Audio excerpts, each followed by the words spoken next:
জেঠি প্লিজ তুমি ওকে বোঝাও, ও বুঝতেই পারছে না কত বড় অপরাধ করছে। আমি কি বুঝতে পারছি না? আমি কোনো অপরাধ করছি না, ঠিক আছে? আপনি যদি বুঝতেন তাহলে এইভাবে নিজের স্ত্রীকে বাড়িতে ফেলে রেখে এসে আমাকে বিয়ে করতে আসতেন না।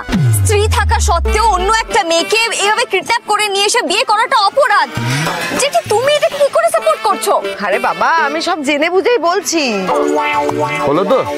ওপর না, ও যা করছে তাতে কোনো অসুবিধা নেই, আমি বলছি। অসুবিধা আছে জেঠি, তোমাদের অসুবিধা না থাকলেও আমার অসুবিধা আছে। আমি গাড়ি থেকে নামবো, এখনই গাড়িটা থামাও। না, গাড়ি থামবে না। জেঠি তুমি গাড়িটা থামাতে বলো। সাবাস জেঠি, সাবাস।